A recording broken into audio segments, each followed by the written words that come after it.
You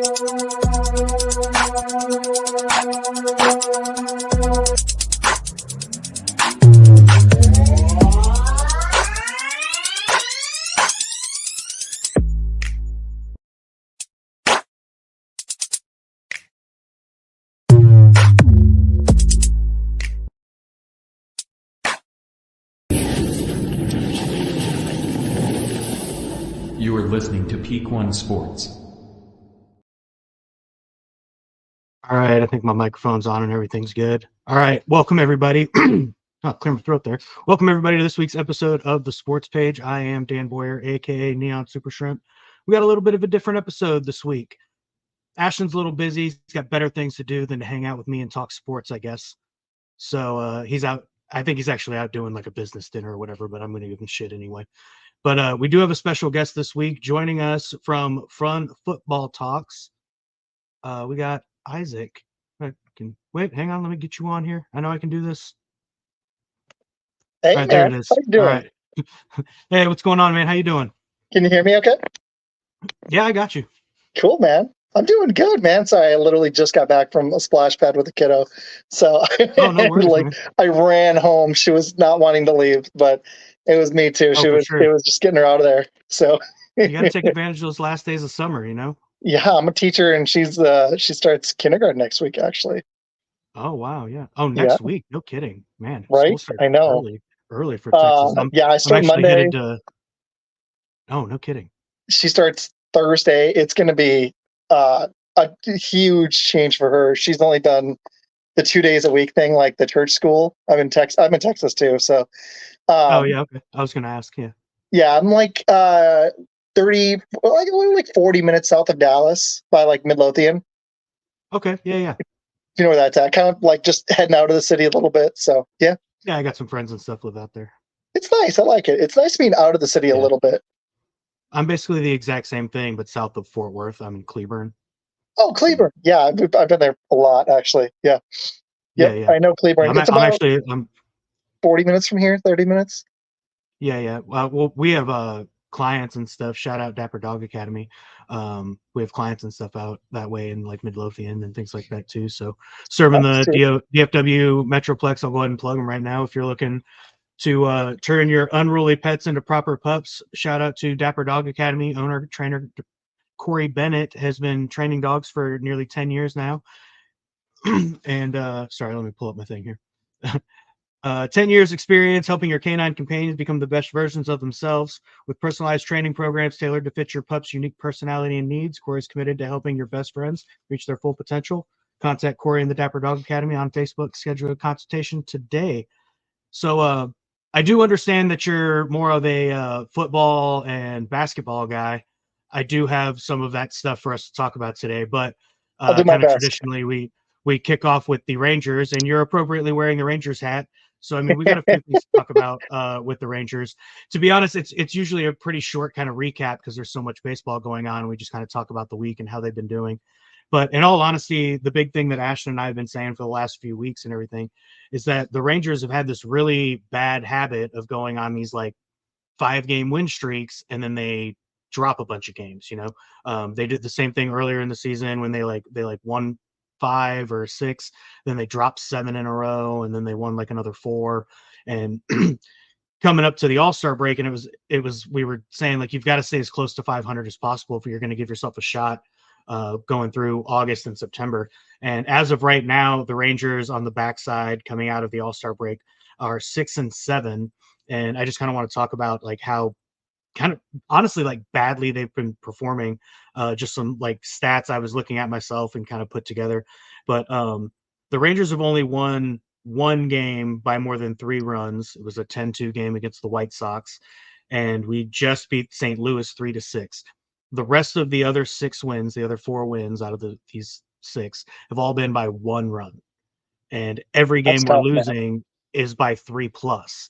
So we're not getting it done with the bats. You know what I mean? Like it's like when we're winning, we're barely winning. We're barely eking out these wins by 1 run, and just not getting runs, not getting, guys on base and stuff, keeping you from losing games by 3+ runs, you're in a bad way right now. And unfortunately, news came out. I'll jump into the injuries here a little bit too, and I'll give you a chance to respond. But Evan Carter, not expected to play during the regular season. He might make it back for postseason, but the way the Rangers are playing right now, that seems like a slim shot. Bochy also reported that John Gray could miss a month due to his groin injury. And then a little bit better news on the injury front. Tyler Mahl pitched 4 innings in a rehab start for Frisco on Thursday, 3 strikeouts, 3 earned runs on 3 hits and a walk. And Jacob deGrom just had a 45-pitch bullpen session. He cannot get back fast enough. But yeah, I just kind of want to hear like any of your thoughts on what you have or haven't seen through the Rangers season kind of so far, expectations maybe for this back half of the season for the Rangers. It's funny. I've been wearing the hat. I don't follow baseball intensively like I do. Man, I'm super into NFL and NBA. I used to be super into MMA too, but this is wildly different than last year. Baby. Huh? Yeah, football season is coming, baby. Oh man, I can't wait. But I watched a lot of the Mavericks too, so I could talk them a lot. This is just different than last year. I'm just looking at their stats, and it's like they're just not scoring enough runs. I know this is basic stuff, but they're not scoring enough runs, and their pitching isn't nearly what it was last year. But their hitting is terrible. It's not great, and they're not a very good road team. They're actually not that great of a home team either, but they're 11 games under on the road. They're 23-34. That's not going to cut it, man. You can just tell the difference between this year and last year. Maybe they get hot because they're only 4.5 out in their division behind Seattle. And historically, Seattle, I mean, they've had some, runs, but it's probably going to be the Astros probably in the division. Maybe Seattle does win it. But I don't know. We just need to see some more consistency because, like you said, they're just a streaky team. And we need them to get hot and stay hot. And I don't know if they've got it this year. It seems like it just doesn't feel like this. I mean, it's not the same team as last year, definitely, but it just doesn't have the same vibe either. They still have potential to get hot, maybe catch a wild card and get hot again. But I don't know. It just doesn't feel like they're going to go on that run. But the good news for them is it's not that late yet. They've still got, 53 games? That's enough time. Yeah. If you go 10 over, the problem is you got to go like 30-20 to give yourself shoot. The problem with going 30-20 is that's barely over 500. They're really going to have to go like 35 wins and get close to 90 down the stretch. That's going to be tough for a team that hasn't been that consistent, unfortunately. So, yeah, I don't know. I don't have a great feeling about them this year. I mean, I got this hat on discount, and last year this hat wouldn't have been $5, it'd been $20. That's the difference. Right. No, I think you've nailed it. I mean, honestly, even from like a guy who's not paying a lot of attention to the season and everything, I think it's pretty easy to kind of check them out and realize that we're just not doing what we were kind of expecting to be doing. And especially considering that like we started the beginning of the season with very high hopes, very high expectations to hopefully kind of run it back this year. And then unfortunately, the injury bug hit us hard. And like obviously we came into the season like knowing like DeGrom's not coming back until August, like at the earliest. But then like something happens with Scherzer and he's out for a while, Evan Carter, and now he's out for the season. That hurts. Just a lot of these injuries. But at some point, it's either that the Rangers have to accept that like this isn't the roster and they have to make moves and trades and everything, which it's too late for that now. Exactly. The trade deadline already happened. I didn't hear any big news. Did they make any moves? And so I assume no, not that I know of. So, and not that I expected them to make like a ton of moves. Maybe they made like one move to try and get a hot bat in here or something, but it just doesn't make a lot of. It makes me feel like the Rangers feel pretty confident in the lineup that we have. Yeah. And the players that are coming back. It's obviously a pretty devastating hit, in my opinion, that Evan Carter's not coming back. And Seattle's been playing like so well so far this season that I mean, I think they're going to give Houston a run for it. And between those two and just how mediocre the Rangers have been playing up to this point, I'm not even sure we'll make the playoffs, to be honest. Seattle and Houston have playing so well. I wouldn't feel great about it. I mean, like you nailed it, yeah, dude. And even if we did, like they lost 10-1, 8-1 to the Cardinals, 6-3 win. I mean, that's a good for the first game, but they lost that series. They got smoked by the Blue Jays, 7-3, 7-3, 6-5. I'm just looking at their last games. Yeah. The only series they were good against was the White Sox. They won Right, 3 of the the White games by Sox a are the run, worst. and then, like you said, 10-2. So they went on a 5-game win streak, but then they lost 5 out of 6. And then before that, they had another 5-game win streak against the Angels and the Rays, and then they lose 4 out of 6. You can't do Right. You can't. this. It needs some It's literally consistency, like a man. 2 steps forward, 3 steps back kind of thing. You're just not Really leaving is. yourself in a position to, and the big thing was like, because when they hit the All-Star break was in the middle of that win streak and everything, and it was like, great, this is kind of the position you need to be in. You're winning games, and hopefully the break helps you and everything. But honestly, like since coming back, being 6-7 now, and really the only team that you've managed to like beat is the White Sox, and they're the worst in the league. So like, I mean, what are we really talking about here? Like, it Yeah, feels I like mean, like this the White is not Sox. is Yeah. it's just unfortunately, I don't think this is the season that every No. Rangers fan wanted this to be, following such an incredible World Series like run and victory.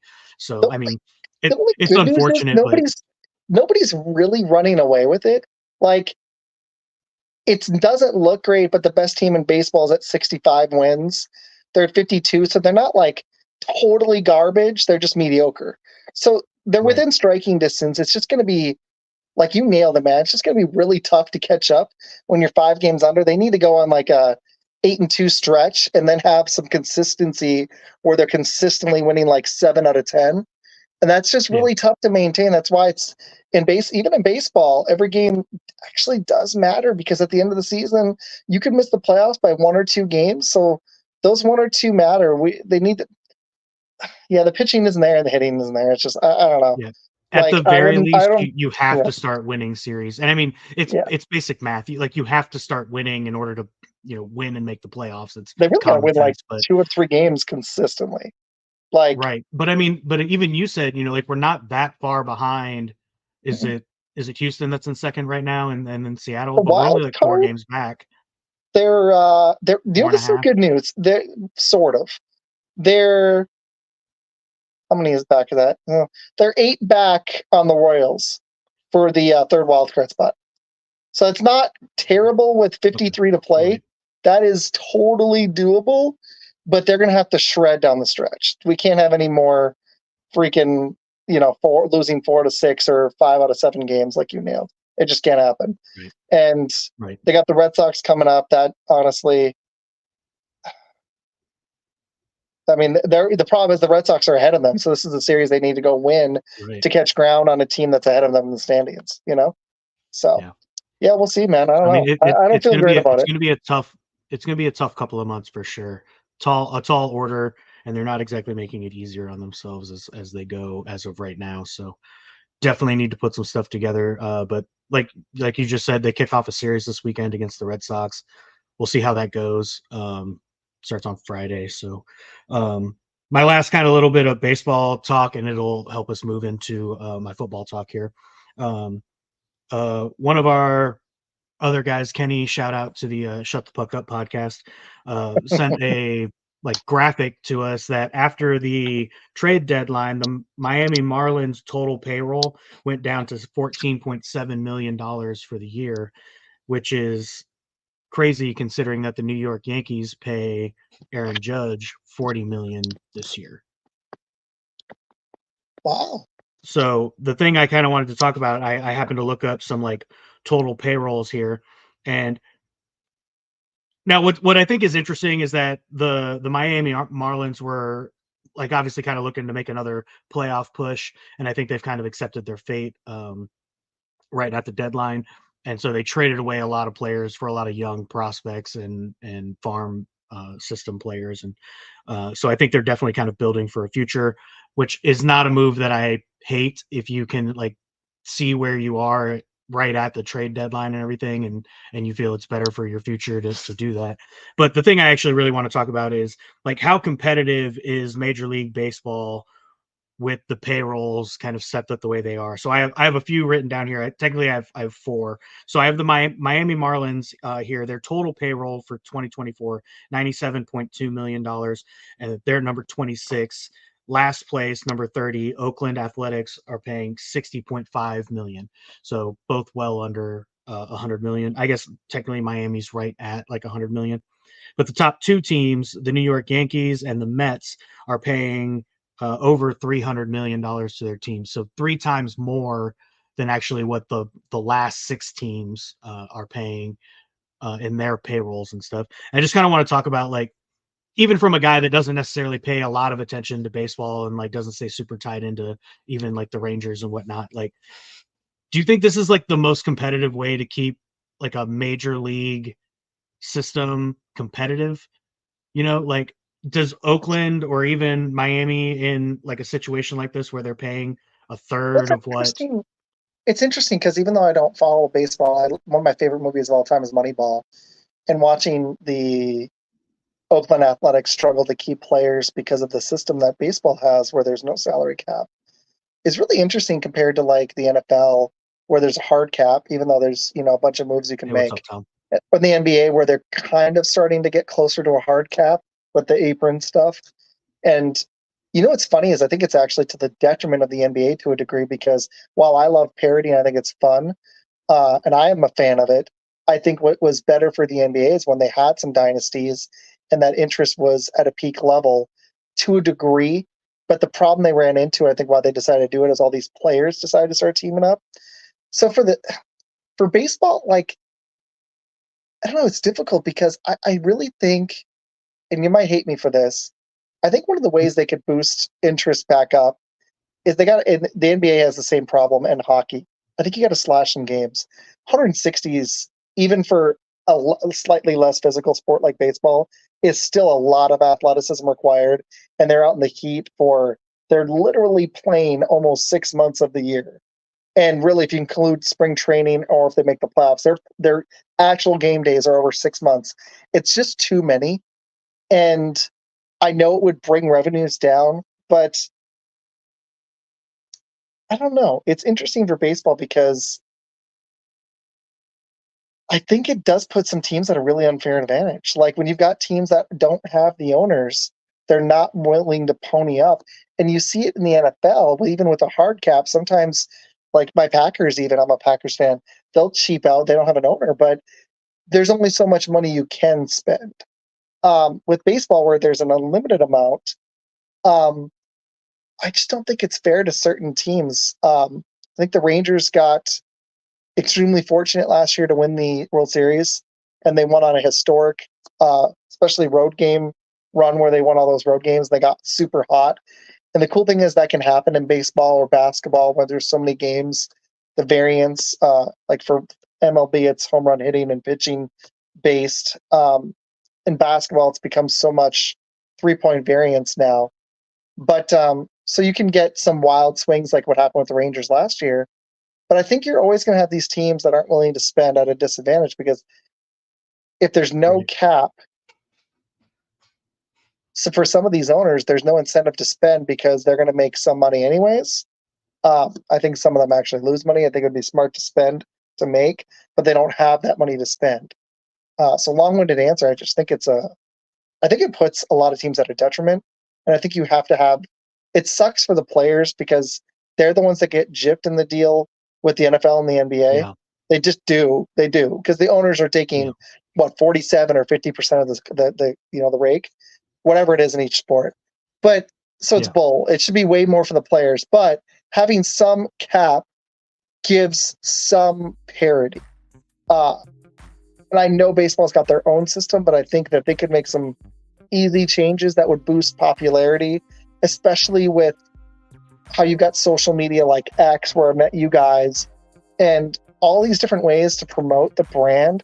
If they want baseball to kind of take basketball back and get back in the forefront, I think they need to rethink the way they do the calendar and the salary cap. I think would be the smartest things. Yeah. No, honestly, I'm with you. Because I love Moneyball too. It's a great story, but I think the reality is that, you know, like trying to find diamonds in the rough for minimal amounts is so crazy hard versus like being able to have a performer like Aaron Judge earn a paycheck and you know he's going to perform. You know, I mean, he's doing things in baseball that haven't been done in 100 years, and he's worth the paycheck. You know, and Exactly. when you have teams like, and especially with the way I kind of understand that like baseball is set up, where obviously they're able to use like a lot of their marketing and the money that they make from things like that to like pay for players. Teams that obviously have bigger markets and bigger popularities obviously rake in more money and they can spend that on more players, and the ability to spend that money on like specific players that you know will perform, instead of like kind of taking this from like Moneyball, but like getting guys who walk a lot. You know what I mean? Even when you put him up there, even though he's got like a high on base percentage and he walks a lot, there's still a chance that he's going to get struck out, you know? Mm-hmm. Absolutely. And baseball's too difficult with those pitchers. Like, I mean, the best hitters get what, 330? I know a little bit about baseball. The absolute best hitters will hit a little over 300. Like historically, you might get a guy at 330 or 350. That's still only hitting a third of the time, and then their on base percentage. Guy hits 300 might be like 50. What? Yeah. If a guy hits 300 in his career, he's an insane hitter. Oh yeah, you know what I mean. So that's and I mean, and I've said this for years because I mean I love baseball, but baseball is a game of failure. You know, the reality is that a career hitter getting 300 or better, 297, something like that. You know, he wasn't on base 7 out of 10 times. Exactly. You know what I mean? He only got on base 3 out of 10 times. Yeah. Even if you count the walks, and he was a monster. That's the crazy thing, right? It's like 3 out of 10 times, and he's a beast. But but you pay for those guys, you know, because you need those guys because they get on base that often, you know.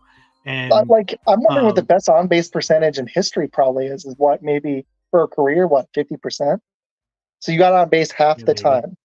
Like I don't know that stat, but I'm willing to bet that that's some of the best on base percentages are barely over half. So at best, they're getting on base half the time. To be honest, I think it's less than half. I think it's like 40%. I think it is too. But yeah, like you nailed it. Like, you know, but like still, we're talking about those are guys that got paid because they performed and they did that, you know. And it's so much easier to put a team together when you know.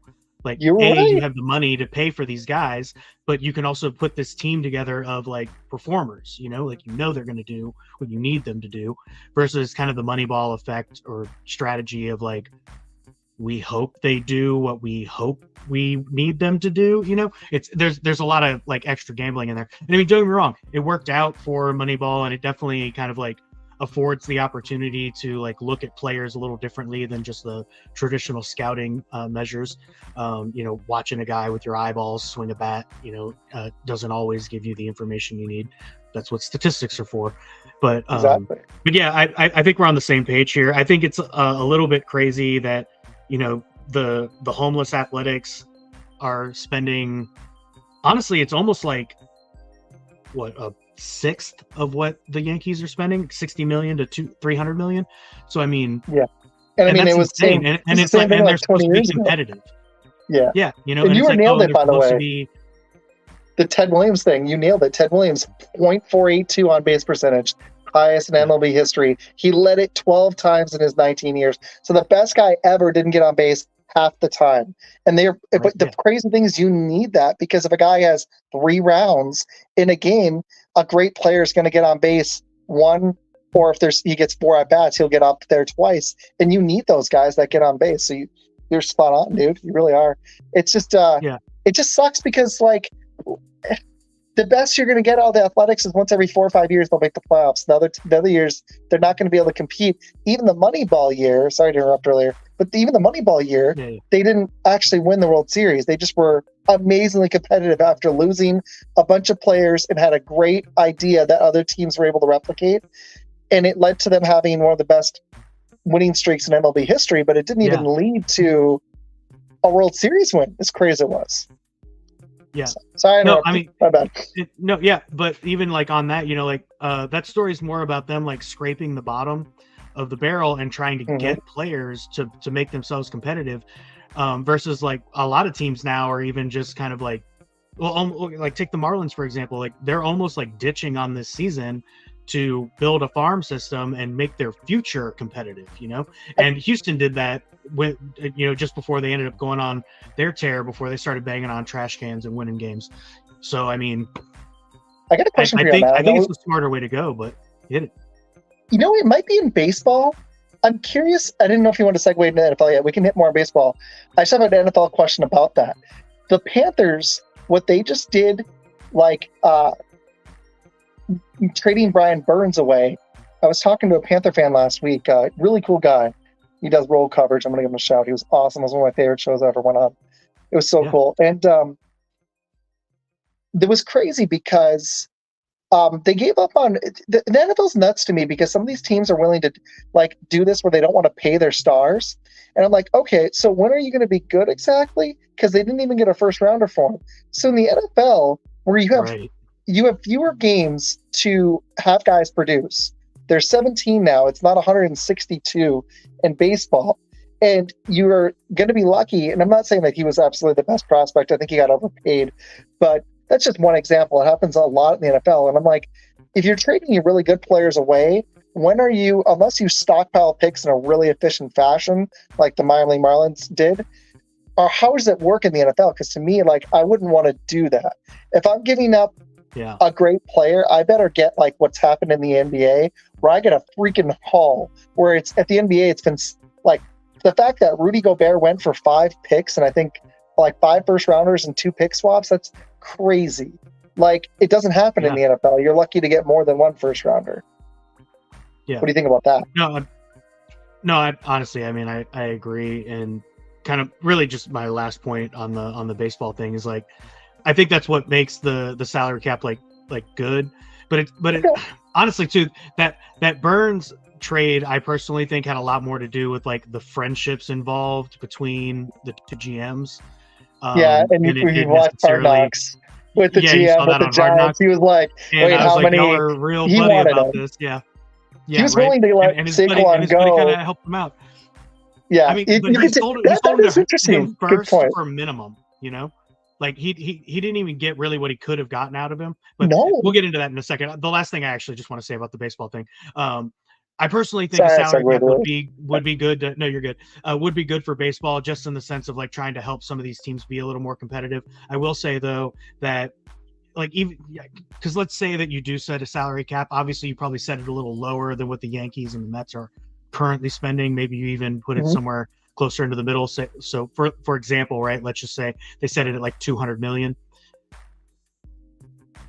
The Athletics don't have that kind of money, period. They're not going to be able to spend $200 million anyway because they don't have it. You know what I mean? So, it helps a little, but it doesn't help bring a lot of these bottom guys up. You know what I mean? And I think that would be more helpful in their system to figure out how to do that. What if a floor would probably be the. What if there's a floor and a max? I think the NHL has a floor and a max. Because it would require the teams to spend. And you'd have a more competitive league than you just have. And the funny thing is, these teams spend enormous amounts and they're not even winning championships. The Yankees haven't won a World Series in a minute, but they spend every year like they're going to. Interesting. But it works for them because, like the Cowboys, they're one of the biggest brands in sports, so they make their money back just by being relevant. Right.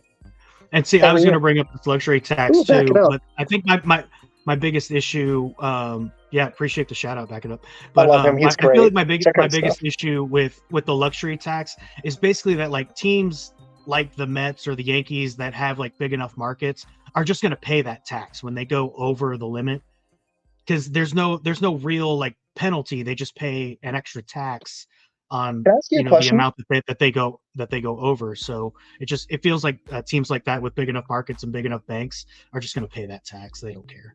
So I got a question, because I'm just going to be honest. I don't know how does baseball have any penalty or anything? They just go to arbitration when they're trying to work out a deal. Is there any cap or anything? So that's kind of what Back It Up mentioned. They have a luxury tax where it kind of works like a cap. But like once you go over that limit, there's no real penalty. They just have to pay a tax. So it's like on like the amount that they go over. Yeah. And so for teams like the Yankees and everything, it's like if they go over, they'll pay that tax. They've got the money. They've got the market. If they wanted, they don't care. So maybe they do it like the NBA. Of a penalty to keep them under. You know what I mean? What's the penalty? I could be wrong. I could maybe not fully understand the luxury tax. I'm not terrible. Honestly, I'm terrible even with like the NFL cap and things like that. I get confused with the numbers and whatever. Like just you pretty much got it, dude. The competitive balance tax penalty teams face when they exceed the predetermined payroll threshold. You got it, dude. Maybe. See, I don't know if it's going to work for the NBA. It's creating parity, but you're really restricting teams on keeping players. So I'm not sure. I'm really curious how it's going to work for the NBA. But with this second apron stuff, and I don't even fully understand all of it, I think they can like lose picks and stuff if they go over it so many times. The Celtics have just decided they're going to do it. They don't care. They just want a title. They look stacked, like honestly. But nobody's repeated in the NBA in like 6 years now. It's been the longest spurt they've had since ever. Like I don't even know the last time that's happened. Honestly, I know you don't. We were going to go NBA, but it just was making me think of the NBA one. Maybe they could do something like that, but like you said, implement a floor to require teams to spend, and they may start actually earning more money as well because they might be a little bit more relevant, and it might be like spend money to make money kind of situation. Honestly, that's probably the best idea because, when we were talking about, the Athletics becoming homeless and having to play in a high school stadium for a couple of years until they moved to Vegas and whatnot, we were basically saying the same thing. It's like, I don't understand why ownership isn't spending more money on this team. They've obviously got like the fandom and people there love their teams, but they're just not willing to spend the money. And maybe that's what they need is they need not even like an incentive to spend the money, just somebody like actually like hands down telling them like, you got to spend at least 120 million on your team. Period. Oh, don't be the owner. Exactly. Yeah. It's funny how we came to a lot of athletics talk with Moneyball too. That's fun. Right, yeah. I could talk that. Yeah. Seriously, it's one of my favorite sports movies. I could talk Moneyball all day. I just watched it a few months ago. It's great. It's a great movie. All right, just before we move on to Cowboys and some of the stuff I want to talk about, let's shout out our partner, Debbie. If you're looking for a superior energy drink to replace your inferior caffeinated beverages, Debbie contains 0 maltodextrin, 0 fillers, 0 artificial colors and dyes, and 0 proprietary blends. The coffee fruit extract's the star of this beverage, helping you focus and energize without jitters or crash. Order Debbie online using code PEAK1 and receive 10% off your order today. If you haven't tried this stuff, it's actually really good. I've been drinking it since we started plugging it. I'm just impressed you've got sponsors. I'm almost there. That's awesome. No, is it good? Is it pretty good? It is actually. I like it a lot better than kind of like your other traditional energy drinks or whatever. I mean, it's the powdered stuff. But okay, I definitely don't get as like jittery. I do that with my protein shakes. I've kicked energy drinks for like almost 2 months, and all I'm drinking is coffee. Good for you. And it's been.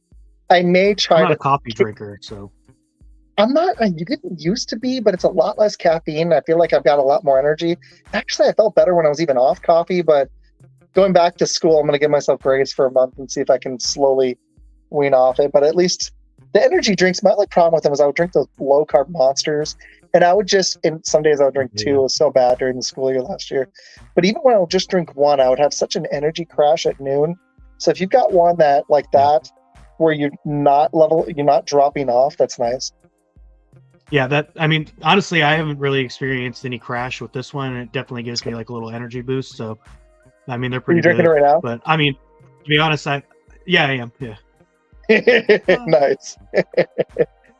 But it's pretty good. I got to order a new tub. The one I got right now is about to run out, so I'll definitely get. Also, I didn't say this, man. Thank you for having me on too. I appreciate it. Seriously. Yeah, man. No, I appreciate you being here. Like, definitely better conversation when I don't have to just talk to myself, So definitely appreciate you being here. I did that my first couple audio last year. I've added about a year. It always takes me a minute to feel somebody out, just see how it's going. But by yourself is the most freaking, even with just audio only, is like the most. It's kind of fun, but it's the most like exhausting thing in the world because you're just talking to air. Kudos to you for doing that, and I've listened to some podcasters that do it sometimes. I've just had to do it a few times. Guys, get guys get busy and can't make it or whatever. So I just try to stay consistent, keep the show going every Wednesday. So I've had to do a handful kind of on my own. It's definitely a little more challenging just because like you don't get the same kind of back and forth whatnot. So it definitely makes for like a shorter episode for sure. I'm sure it's not nearly as entertaining when you've got a few people to talk to. But yeah, again, thanks again for being here, man. Appreciate you. But let's jump into some Dallas Cowboys talk. You are a local, so I assume you are a Cowboys fan, right? No, not a Cowboys so fan. I tried rooting for them when I moved out here Let's hear it. I moved out here 6 years ago, and I tried with my ex-wife for a minute to root for them, and I saw the roller coaster of being a Cowboy fan. I was like, I can't do this. I gave it like a season or two. I do have a CeeDee Lamb jersey. My dad got me a few years ago. It's nice. I wore it for a video the other day. I can't do it, man. Jerry's just got this team wrapped around his finger, and it doesn't even seem to me to matter who much the coach is, because he's not going to hire the type of coach. And I know Mike McCarthy won a Super Bowl with Green Bay. However, there is a level of coach in the NFL, and I'm not saying Mike McCarthy is a terrible one. I'm just not saying he's a great one. He's not. Rodgers was good for a Super Bowl. He was that great at his apex. He, had some playoff failures himself, but Rodgers was going to get you one, and that defense with that talent, I'm not surprised they got one. I think a lot of coaches could have gotten it. And I think Mike McCarthy lacks in preparation. And I think that the biggest problem with the Cowboys isn't the players they lost. It's the fact that Jerry, as the GM, is a decent GM. He knows how to stack some talent, but he needs to hire a real GM and let somebody else run the team and just be a step back owner. But he wants to win his way and be right. And this is why he undermined the 90s with Jimmy Johnson and got him out of there, because he needs credit. And unless he's willing to let go of the need for credit and attention, it's kind of like the Jerry Krause syndrome. If you've watched like The Last Dance, he wanted credit, and that's the only reason that those Bulls teams dissolved, is because he needed credit and because they didn't pay Scotty to go a little NBA on you. But they need to get a real GM. But Jerry's not going to do this, so they'll continue to be a 10, 11, maybe 12 win team. And I don't think they're going to go anywhere in the playoffs. I'm not sure I think Dak's gotten so in his head as well. Like you saw it in the playoffs. Not just him, man, though. The fact that my Packers went in there as a pretty mediocre team, to be honest with you. They got hot, but they were pretty mediocre, and they just threw the smackdown on the Cowboys. Just kind of shows how mentally fragile the organization is. And Dak is at the head of that. Whenever it's a big game, he gets so in his head. And you watch it like last year against Buffalo, just complete no-show. But it's the whole team. They follow the coach's lead and his lead. And if they don't have it, it just filters over that whole organization. And I don't want it to happen. I'd rather they be good and like legit good. And the Packers are both vying for Super Bowls like in the 90s, because it'd be way more fun. But they took a real step back this offseason. They lost a lot of talent. I'm pretty concerned. They did. No, I'm right there with you. Honestly, I'll probably end up giving you the same question I actually did last week for Ashton and Chris, but kind of tailing off what you were saying though. I 100% agree. Jerry Jones is the biggest liability for the Cowboys, and he has been probably for the last 10 years. I think one of his biggest issues, you kind of hit it. He's pretty good at like finding talent and drafting talent, finding players that he likes, but it's also one of his biggest like downfalls. He gets so attached to some of these players that he just like he can't seem to let them go. And personally, I think like I mean I'm a big Dallas fan, but one of the big things that actually like got me onto the sports page like back in last November was the fact that like I was so fed up with like Dak Prescott, and he'd just come off like that loss to the 49ers, and I was like, I don't understand like what we're paying this guy for, like a 4-year, $160 million contract, and he's like won 2 playoff games, like 2-6 in the playoffs or something. And I don't understand like what we're paying him for. Like he's not worth the price that we're paying him. And Jerry's just always been kind of like, so loyal to a lot of these guys. To be honest, I was kind of a little happy that he had let Zeke go initially. Zeke was definitely asking for more money than he was worth. I think he was doing just fine here in Dallas, and like his rushing numbers were good, but I'm gonna give a lot more credit to our O-line during that time than it was, And and he kind of did this too. Yeah. Like he yeah, and exactly. He was tapering off. He definitely wasn't having like his best season or anything. I think his best season was his sophomore year. And then so like, and then now he comes back and it's a much more reasonable price tag. I think he'll do fine here behind our O-line. But again, like my biggest issue has been like Dak Prescott, in the fact that like we're paying him to be the quarterback for the Dallas Cowboys. And I understand that like a lot of pressure comes with that and everything, but like I don't know, it's the NFL, man. It's cutthroat. If you can't like live up to the expectations and like are worth what you're being paid, let them go, And it honestly feels like the crazy thing is, I've said this before, I've said to Ashton, Dak is coming off a career season. He just had his best season of his career last year. I would not give him a contract right now following those numbers. 55 plus. Players get their best contracts after career seasons like that. And after losing in the first round of the playoffs and everything, like, you know what I mean? Like that almost cancels his entire season out for me, because it's like you couldn't even win a playoff game. And he was terrible not when it counted in the first half. When they needed him to play good, it wasn't just him. The whole team played terrible, but he had to pick 6. He had a pick, and he gifted us a 3rd pick on that final drive when you guys finally scored. It was already 27-0. He didn't show up until the game was over. He had like 400 yards, like 300 yards in the second half, but his first half was like 100 yards, 2 picks, and he threw a touchdown at the buzzer, and it was already 27-0. The game was already over. His pick 6 was back-breaking. His other pick was not good. It wasn't just him. Lamb was terrible, but how do you pay a guy that over how many years has he had? 8 years? He's only had 2 playoff wins, and I know it's not a quarterback stat. I get it, but yeah, I want to see a little bit more than that. It's like paying Kirk Cousins at this point. He's very similar to me, and I don't want him to be. If his allegations are true, he seems like a good guy. He seems like a good teammate. He's not bad for the Cowboys, but I think they'd be better off with somebody else. I don't know what their plan would be, but if they're not going to go anywhere with this guy, McCarthy, they probably should move on. But Jerry, is he going to find a better option? Probably not. So he'll probably bring them both back, unfortunately. Yeah. But see, the thing for me is like with a guy like Kirk Cousins, like I don't think there are any illusions about what you're paying Kirk Cousins. Like you're paying Kirk Cousins to come into a situation where like you need a quarterback. You know what I mean? Like you're in a situation where like you need a quarterback, and so you pay a guy like Kirk Cousins to come in because he's got experience. He knows how to win. He's a veteran. He's good.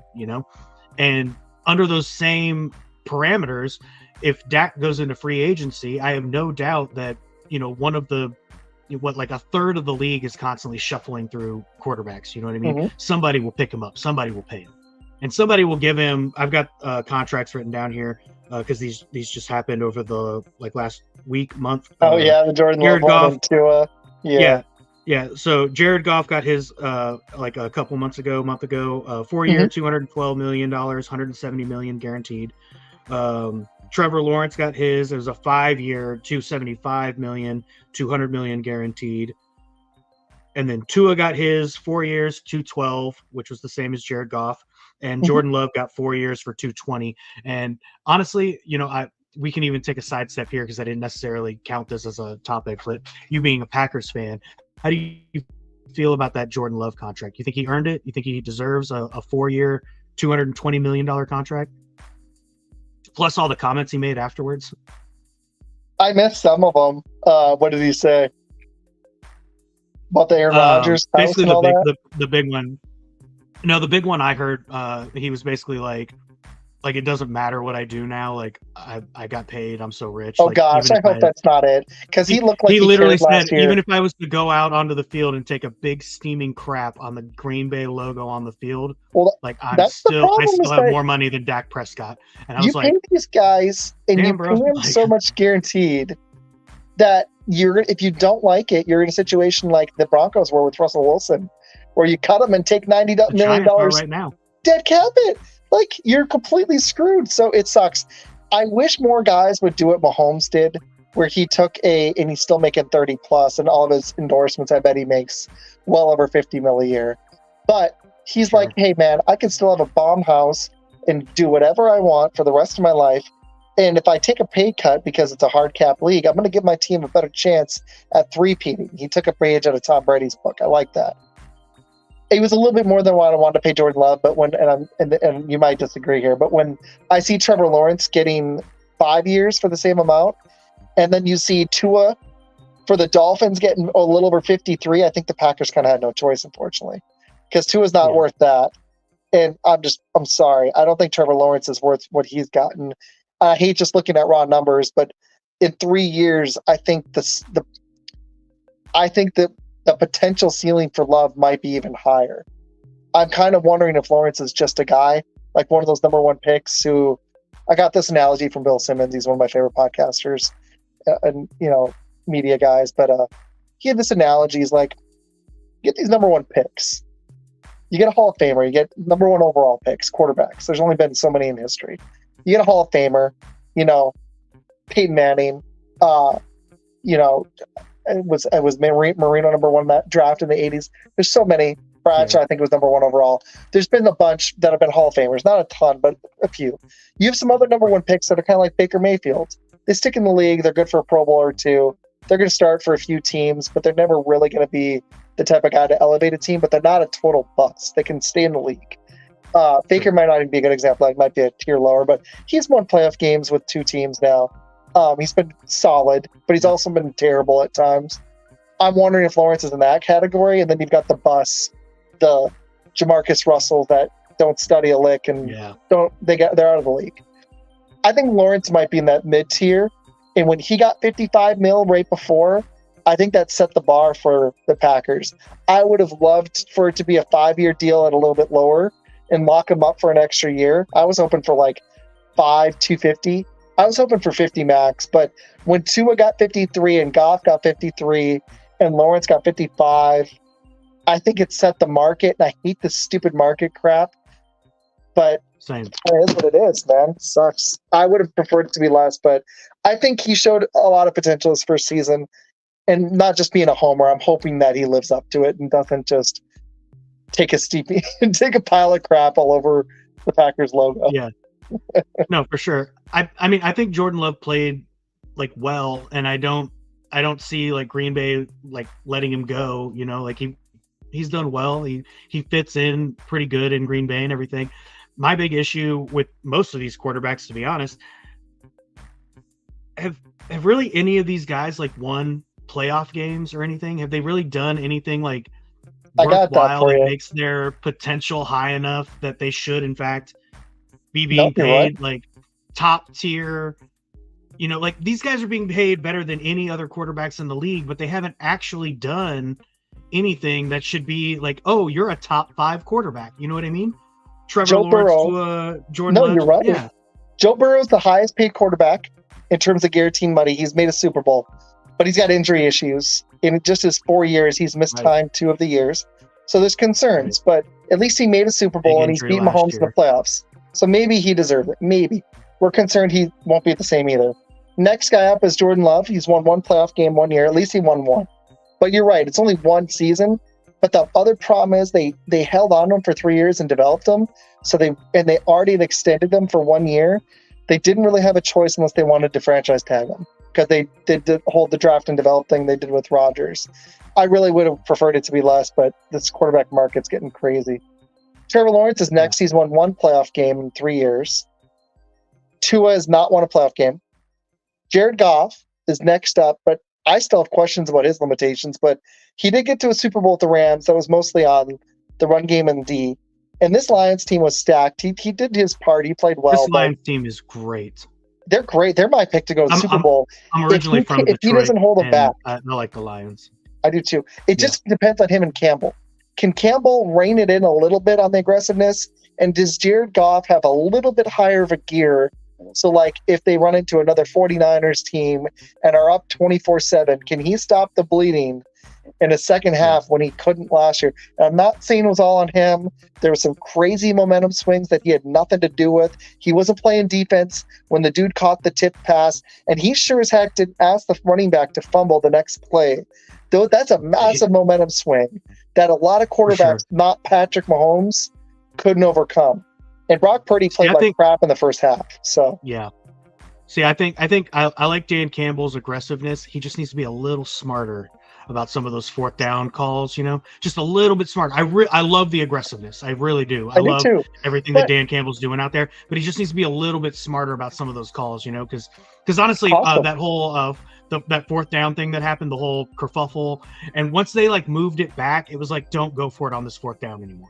Exactly. It was like they know your edge is gone. Just kick the field goal. But yeah, that was such a balk in my opinion, because it was I don't understand why you were still going for it. After the whole kerfuffle, all the BS, it was you know what, just go kick it, man. You don't have the edge anymore. And for some reason, the ball's on him though to make the call, and it was man, you're gonna pay for this one on SportsCenter. Everybody's gonna be talking about you all week, but honestly, I would like to see the Lions make another deep run coming into this. Their draft and their moves of these four quarterbacks, good, Jared's the one I probably agree with the most for giving this contract. Jordan Love's probably my second, especially with the Lions. What he did, especially what Goff means to the Lions. They didn't win a playoff game in over 30 years, and they're almost to the Super Bowl. You can kind of justify it because it's he means even more to that specific franchise that wants so badly to win. And they've got love Stafford. But exactly. Come in and then just win them back, man. Yeah. I think it's going to come down to the Lions. I don't believe in the Eagles. I've got a question with them, but they could be good. Really? I think it's either going to be the Lions, the Packers, or the 49ers in the NFC. I really do. I think not in that order. I would probably go Lions, 49ers, then the Packers. I think they're on the ascend, but I think they still got another year of growing. I think it's probably it could be a repeat in that NFC Championship game. But we're going to see, man. The Packers could come up strong. My problem with the Cowboys is, you might hate me for this. I was trying to be unbiased. I know they've still got CeeDee Lamb and Dak, but the Commanders made a lot of moves. They got a quarterback. The Giants will be garbage in the division. They'll be a bottom feeder unless Malik Neighbors just transforms. The Giants' pass rush will be good. They got Brian Burns to pair with Thibodeau and Lawrence. But I had the Cowboys. They have a tough schedule. I had them go 9-8. I don't see a 12-5 season again. I just don't. They don't have a running game. Zeke is not what he was. They didn't pick up anybody. Royce Freeman isn't a game changer. So they're going to have a running back by committee. They don't have a third receiver. I wonder how much Cooks has left there. It was a massive overhaul on the offensive line. They lost one of their best pass rushers, defensive tackle. Van Der Esch retired. They haven't signed Gilmore yet. That's a lot of losses, man. Yeah. And we haven't concerned. We haven't spent any money. We haven't really no acquired anybody. They have no money. We haven't done anything. And it's insane to me because this feels like the least I've ever seen the Cowboys do in an offseason. And it just does not make sense to me because you obviously lost players that, you needed to be a little more proactive in replacing. Obviously, Pollard leaving and we replaced him with Zeke. But in my opinion, we were so slow about it. And, well, you mentioned it too, having rewatched or watched Hard Knocks. You came to realize that, even the Giants, I guess, were thinking the same thing that I assume the Cowboys were thinking. And it was the running back market is so saturated. There are running backs everywhere. And then it was within a week, bam, they were all gone. They were all signed, and they all signed good contracts that the Giants were oh, you're not going to get $12.5 million a year, and everybody got paid, and they were and then everybody was left wanting, so even the Giants were kind of in the same position that the Cowboys were in, and it was well, who are we going to get to come be our running back now? Because and then I mean you said it too with Van Der Esch retiring, and we lost so many guys, and it doesn't feel like we've done anything. And then on top of that, this brings me to the question that I had asked the guys last week, and I'll ask you. We've got Dak Prescott, CeeDee Lamb, and Micah Parsons all under their final year of contract and looking for new contracts. Micah Parsons hasn't even reported to training camp yet because he's in negotiations. So my question to the boys last week and to you now is, in what order do you think the Cowboys should take care of these contracts? Well, I believe Micah has one I more also want year. to say, actually, just before you get in, sorry, No, you're good. there done it a was lot. just the big injury to Sam Williams. He injured his ACL and is out for the season during walkthroughs just this week, just like 2 days ago, I think it was. So I think that kind of increases Micah Parsons' stock quite a bit, puts more value on him for sure.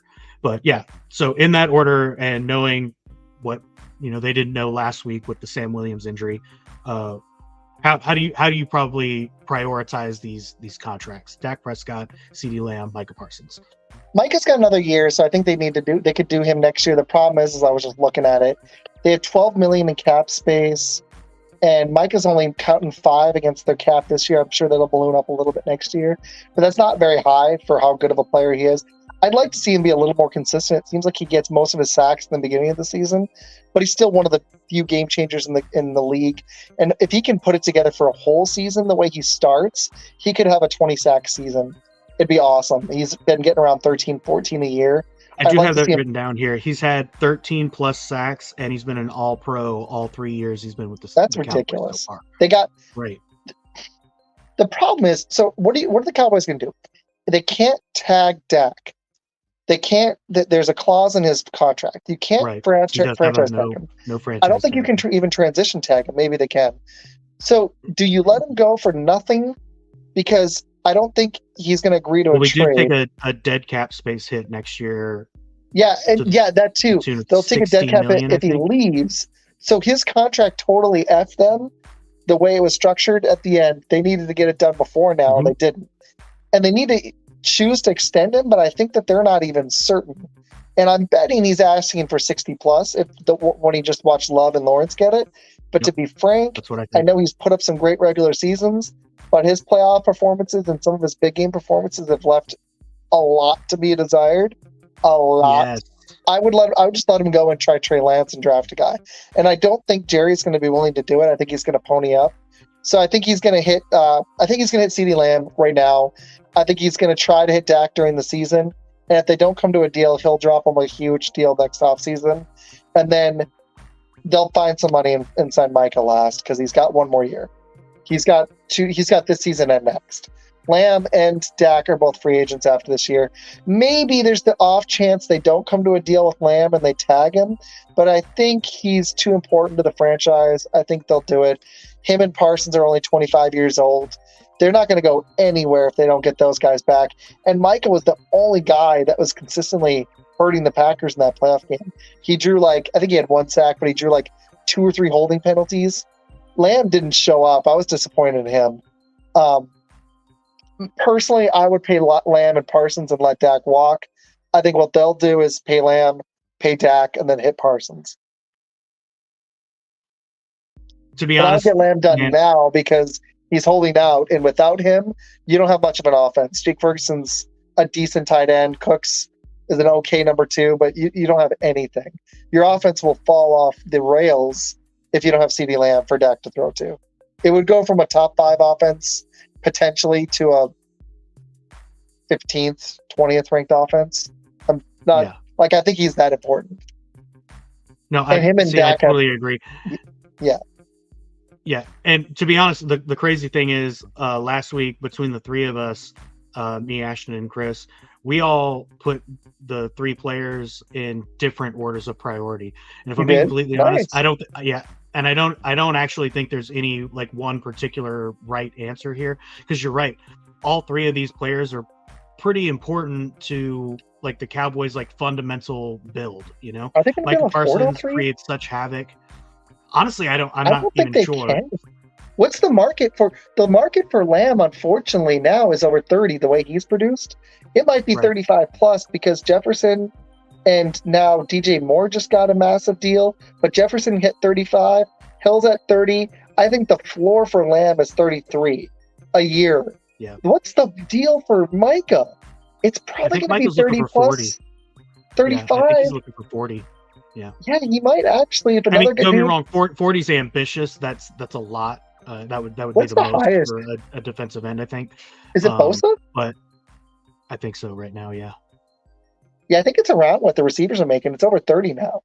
So you're looking at minimum 30 to 35 for both the dudes a year.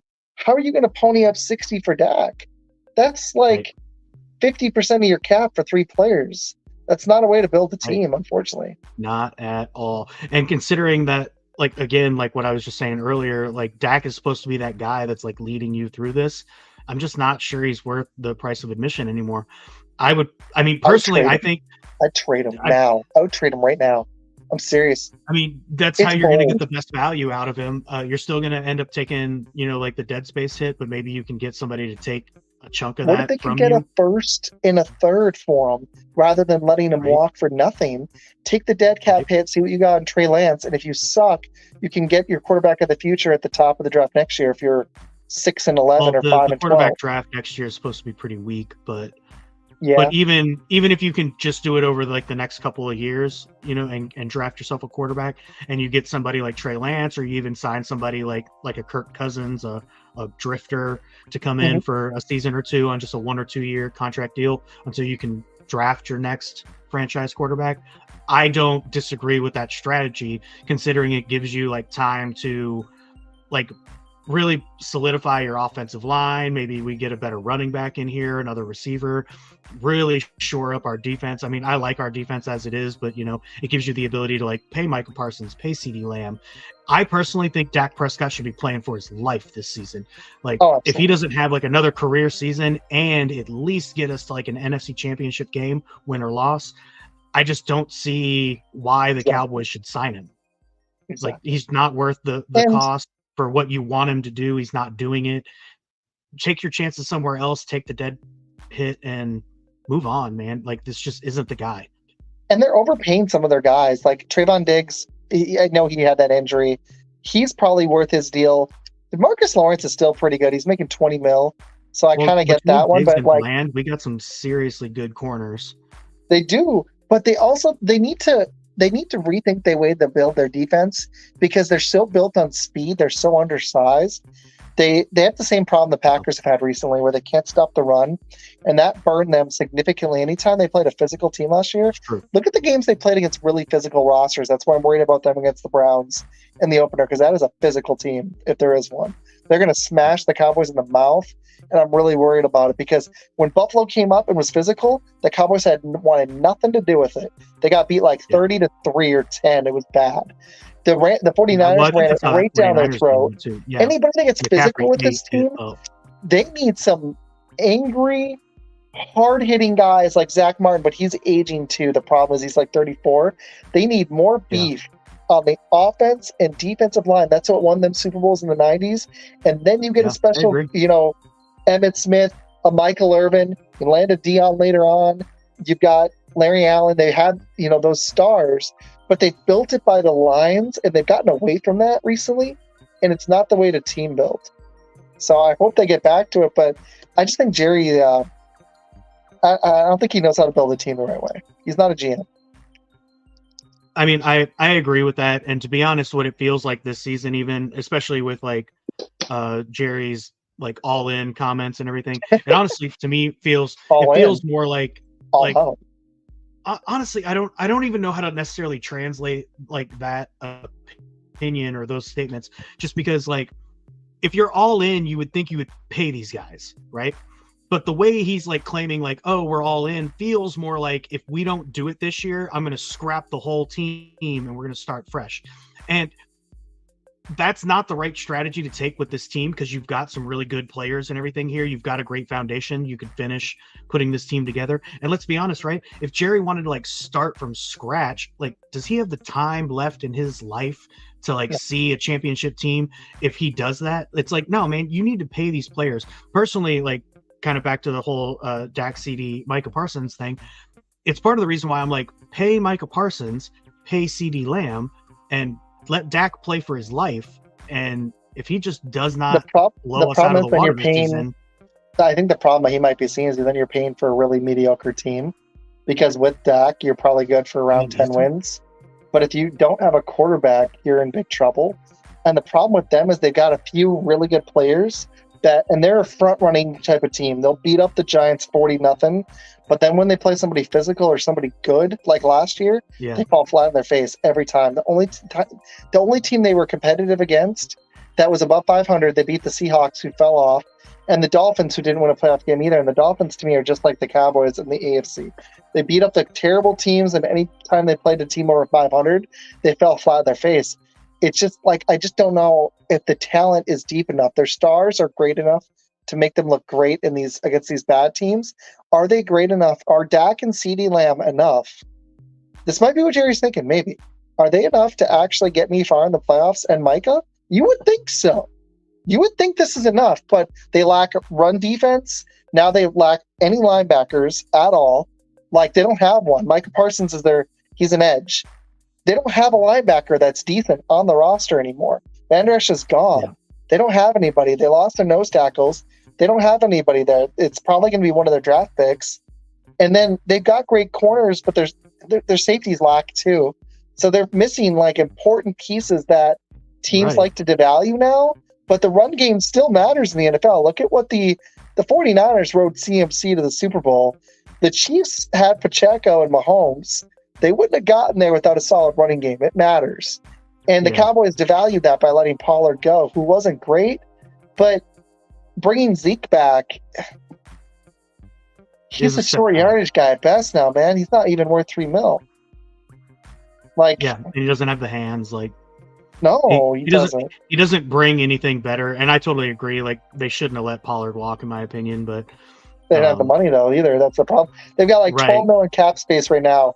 I think they saved it to re-sign Gilmore and any other guys they need for the season because you need a few mil. But yeah, dude, I don't know. They're in trouble.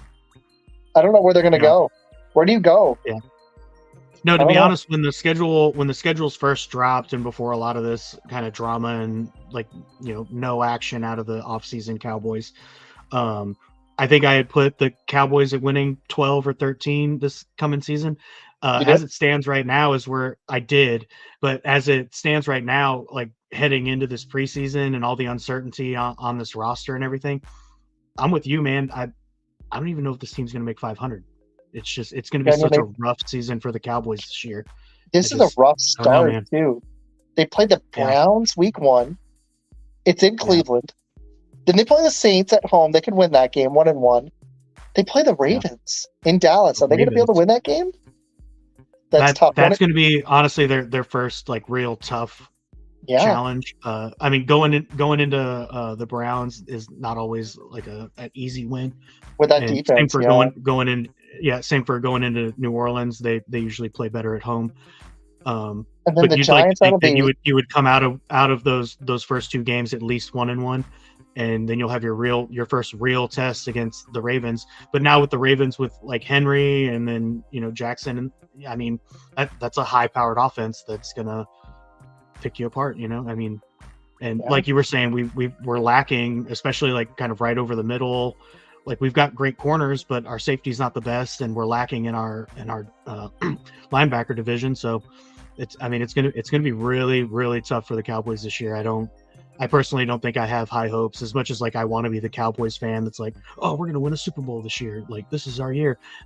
I honestly, this is the worst I've ever felt about the Cowboys going into the preseason in 20 years or something, like a long time. It's like I feel like I've usually been like ready for the preseason and everything and high hopes and everything, but like as it stands right now, I don't know, man. I got a lot of questions and no answers. It's just they're not coming fast enough. I'm sorry, dude. That sucks. I mean, good luck to Green Bay, and I got Detroit to still back up for. So I mean, all the Detroit teams are my number 2. So hopefully the Lions get to do something. I would love to see the Lions. That'd be great. But hey, really check this out. To be honest, I'm with you. I think it's 49ers, Detroit for the NFC. I think. Yeah, the Packers or maybe Atlanta if they got stupid hot, or the Eagles. Or maybe the Rams. I just don't know about that defense. I really think the Eagles and the Packers are probably the only 2 teams that could crash that party. And I'll put them maybe in that order too. I think Philly will be good. But honestly, that's one thing I give a lot of credit to Green Bay for. They are very, very good at being like party crashers.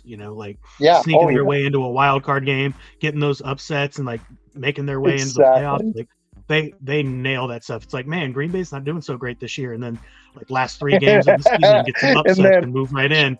And then they beat some bad teams down the stretch, and then went on a run and beat them. I mean, they've broken my heart twice now in the playoffs. It's like, but hey, we can't beat the 49ers either. So both teams suck against San Fran, who can't close and win a Super Bowl, but they can own the NFC over and over and over. It's so annoying. Yeah. But check this out. The Cowboys, this is a crazy schedule, okay? So they play the Browns. Let's say they lose that one. It's in Cleveland. Let's say they beat the Saints in Dallas. That's 1-1. Let's say they upset Baltimore here in Dallas because they're good at home. So that's 2-1. Check this out after that. They play the Giants. Let's say they win 3-1. Then they go to Pittsburgh. Then they get the Lions here. Then they go to San Fran. And then they go to Atlanta. And then they get Philly here. And then they get the Texans here. That is rough, dude. If they're over 500, that would be impressive with that slate. It's tough. They get a couple teams here. They get Detroit and Houston here. But I don't think there's any way they beat Baltimore, Detroit, and Houston all at home. And they almost need to pull off being above 500 because they go to the Browns and they go to the 49ers. And then they get the Eagles here too. That's rough. That's all before Thanksgiving. So, and then after Thanksgiving, they still have Cincy. They go to Philly, and they've got the Bucks here, which might not be a walk in the park. So, and they go to Washington, which they could be tougher this year too. So, yeah, man. Yeah. Right. I mean, you pretty much nailed it right there. It's not the worst start for the season. Definitely a tough one there at week 3, but you've got that 6-week stretch of just that's a murderer's row.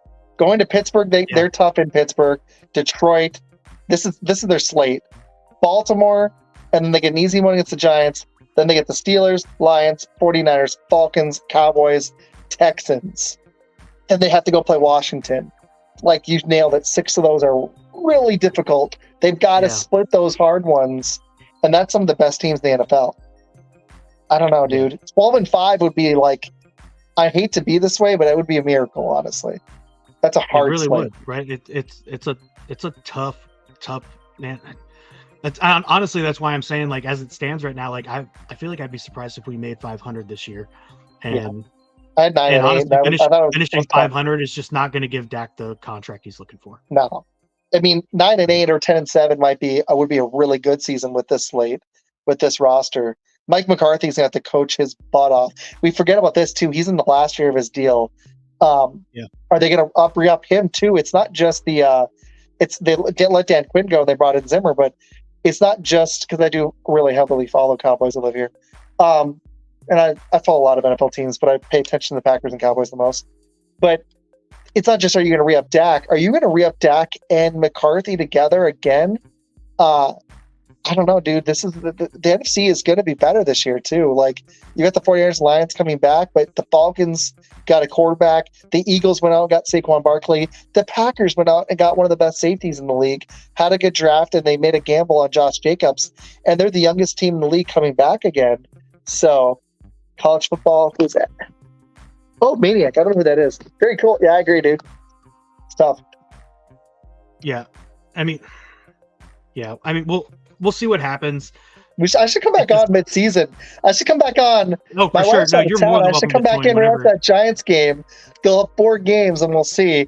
Or in October after that murderer's row, and we'll see where they're at.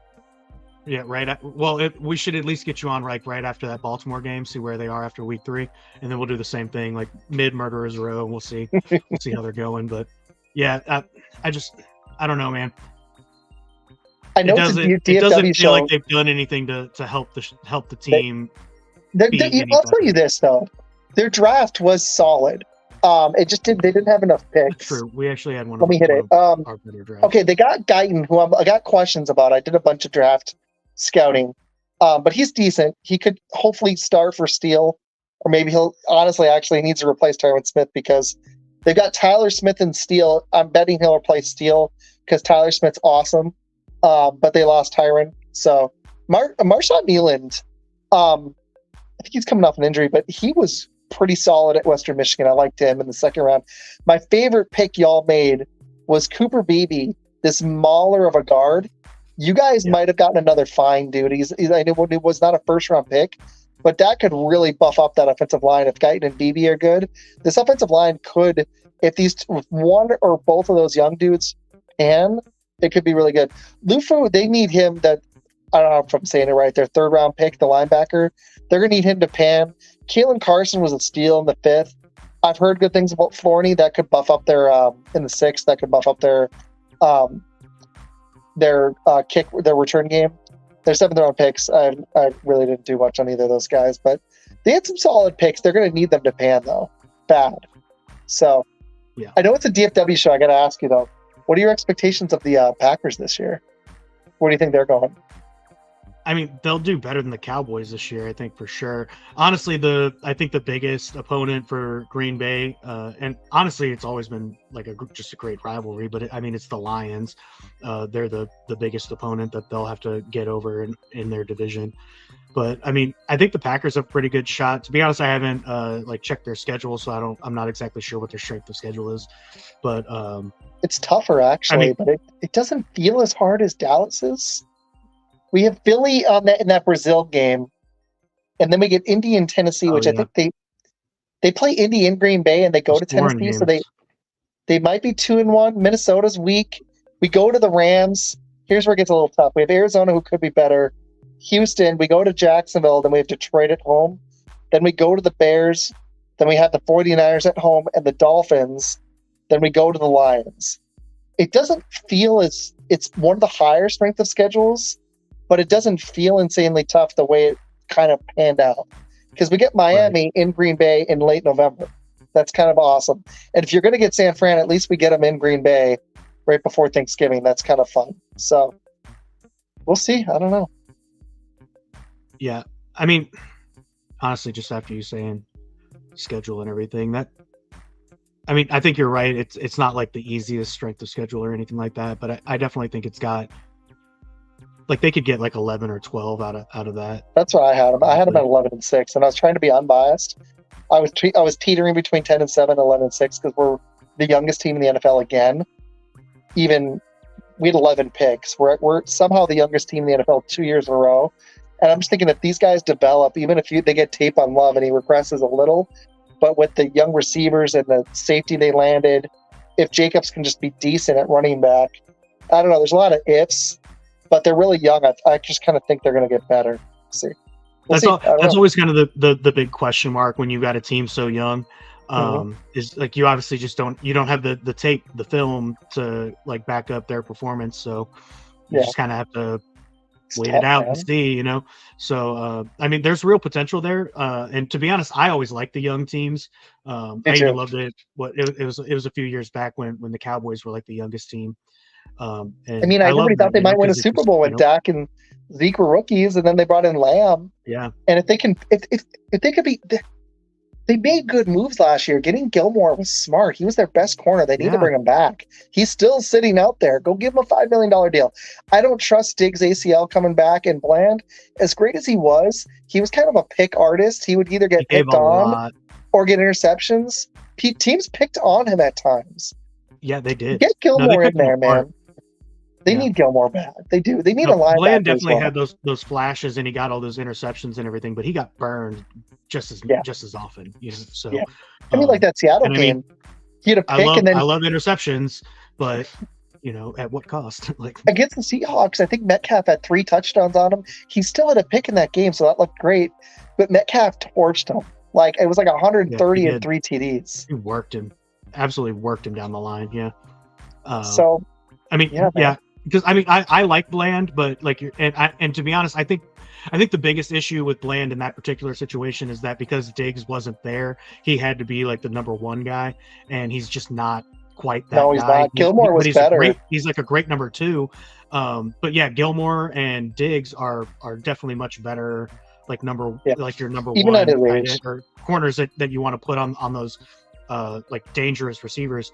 But Bland definitely gives you the opportunities for turnovers and everything, which, especially like going into a season like this, the Cowboys are going to need all the opportunities that they can get. So absolutely, getting turnovers is going to be a huge part of that. But yeah, we'll see how it goes. I think honestly, I'm super psyched for the football season. I do not have high expectations for the We have Cowboys, football unfortunately. tomorrow, even though it's a baloney game.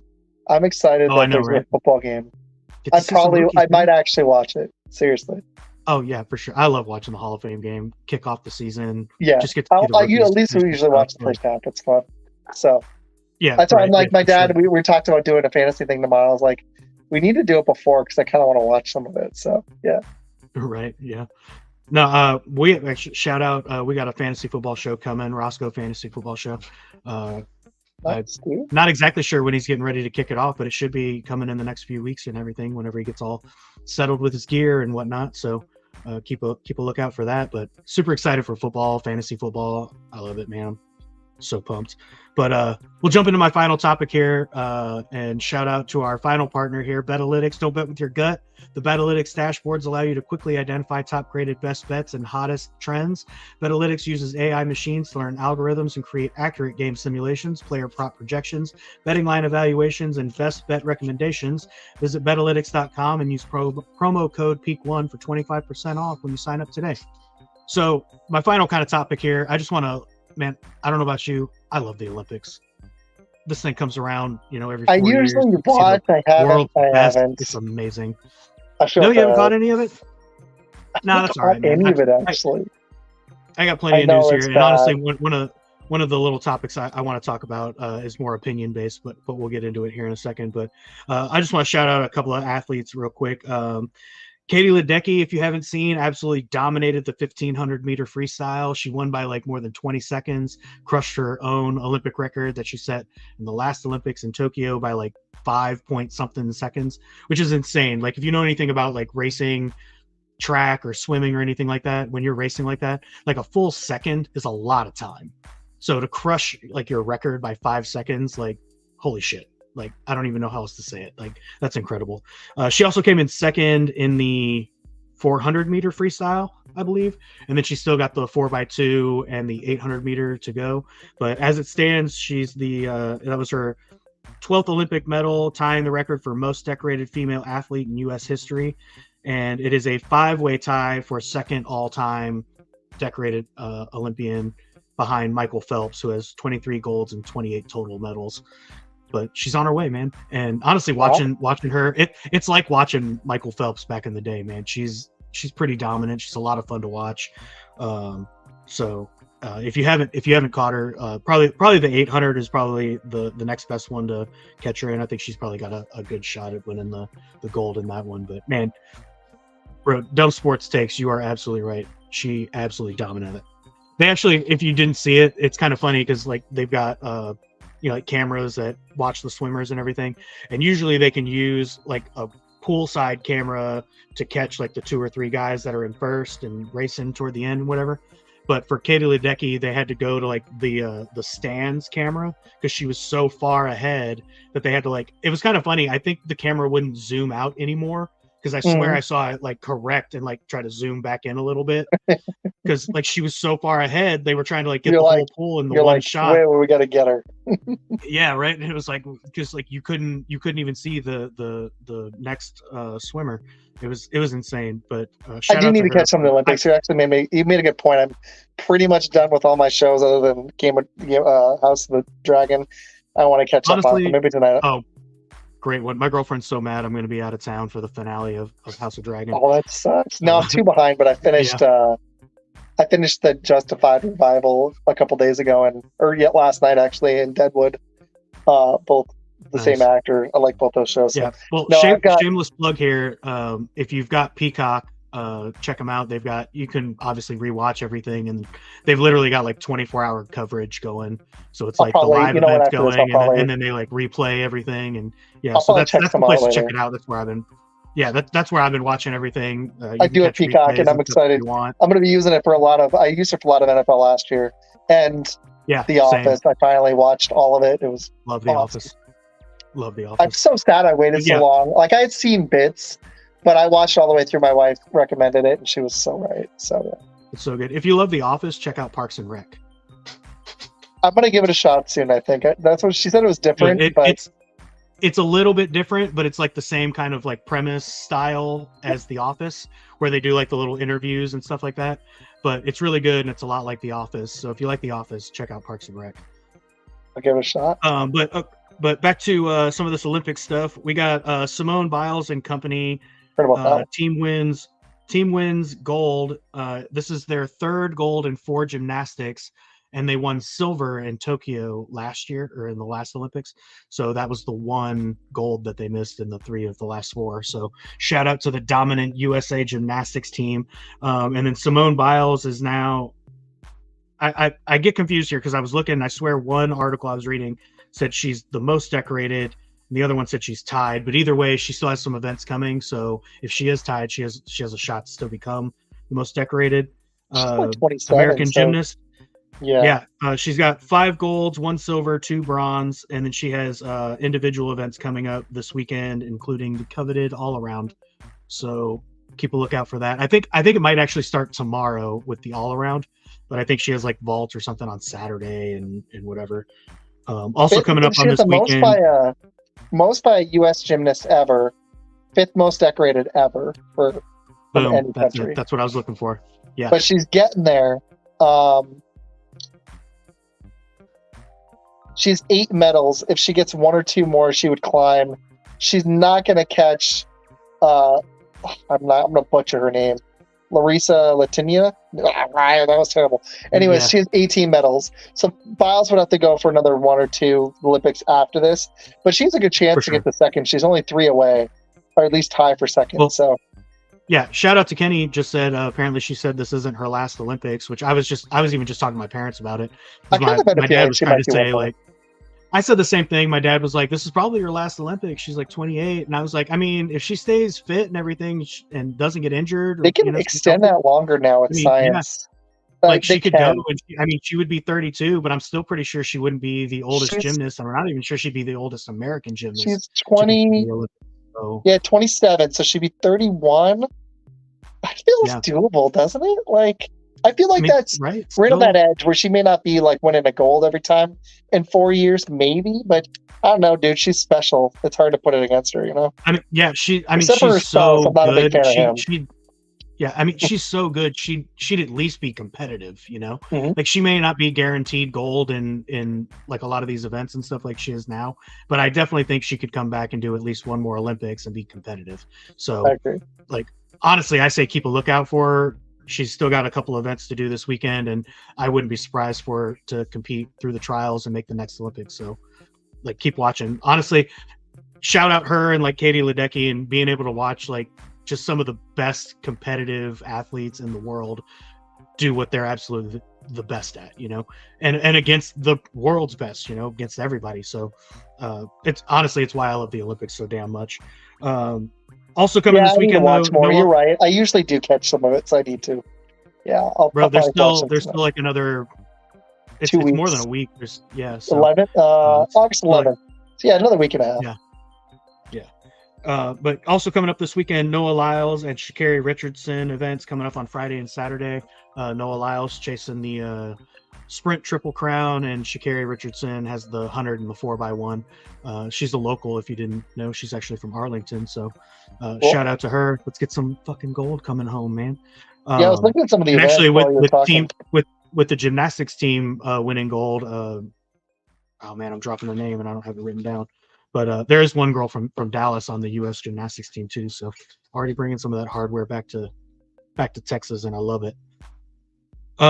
Caleb Dressel and company won gold in like one of the best 4x1s I've seen since I was deployed in Afghanistan in 2008, and it was Michael Phelps and those guys winning that like crazy close 4x100.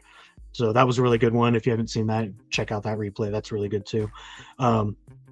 This was actually, I wanted to talk about this just a little bit because I thought it was crazy interesting, and it was kind of like a really good example of like the stress to perform in these situations. But it was, I don't know if it was the first event. I think it was close though. But the 3-meter springboard synchronized diving, Sarah Bacon and Cassidy Cook won silver on day one. But I happened to catch the very end of it, and I don't know how much you know about like synchronized diving, but so they do like 5 heats, and they basically just go through like the list of the countries, and you go through like 5 times. Everybody does 5 different dives, and you get graded on them. And so it comes down to literally the last heat, the last dive. Everybody's going through. China's basically run away with the gold medal. There's not much chance to catch them. America has a really good final dive, and they're in second place. Great Britain goes up. They have an okay dive. They get enough points. It just squeaks them into third. There's 3 teams left to dive. Australia's about to go up, and then the last 2 don't matter. They're too far out of it to really make it. But Australia has a chance here. If they put up a really good dive, they could take second from USA. And at the very least, if they put up just like an average dive, they should get third. And they go up for their dive, and as they kind of like start to step out onto the board, they take their first jump, and when they go to kind of bounce off the springboard, the girl on the right ends up landing like right on the corner of her board, and basically it messes up her whole jump. She doesn't get nearly as high as she needed to. The whole dive is off. It's just awful. I mean, honestly, I felt bad for being like, oh, that sucks, being like my fat ass in bed. But it was definitely one of those situations. I was like, man, that they were doing so good up to that point, and then they just had to nail this last dive, and her hop got her just a little off on the edge of the board, and it ruined her jump, and so they don't medal at all. And I was like, that man, sucks. what a heartbreaking way to Especially with, like not medal in the Olympics, because you were doing so well. It was like, just go get this dive, last dive, one more. And she missed it, and it just happened. She missed the board, yeah. But yeah, that's what I was saying. I was like, man, honestly, the crazy thing about it is like, no matter how many times you've done this, the 4 years you've been competing and the trials you went through to make it here to the Olympics and everything, it's just not quite the same as like the amount of pressure that you're going to feel when you're competing against the best in the world in the Olympics. Yep. And a medal's on the line. You go up to make your last dive. You got one last dive, and you get it, and you medal, and go home victorious. And it's just the mental kind of pressure of it and everything. I was like, oh, it was a real heartbreaker to see. I was still glad to see that USA stayed safe and got their silver and everything, but no, that was a tough one. I felt a little bad for them, for Australia. So that was a tough one. That sucks. They're doing pretty well though. I was looking at the medal count. They're above us. We have only 5 golds. We got a fencing win and 3 swimming. That's where we're killing it in the artistic gymnastics. Yeah, actually, I have that. Lee Kiefer defended her gold medal title from Tokyo in the women's fencing / foil, whatever you want to call it. It was actually an all USA final, and Lauren Scruggs brings home the silver. So we got gold and silver in the women's. But we're doing great. We're doing great in silver and golds. We have the most of those, or silver and bronze. But we're 7th in gold medals, so hopefully we can catch up a little bit right now. Yeah, because I have a topic for that, but we'll get that in just a second. I got 2 last guys I wanted to talk about. I don't know if you saw this. I'll probably butcher his name. I feel bad. Kanak Ja. He was playing table tennis for USA, and he actually made Olympic history for the USA. He's the first U.S. table tennis player to advance to the round of 16. Unfortunately, he lost today in the round of 16 to the Tokyo silver medalist.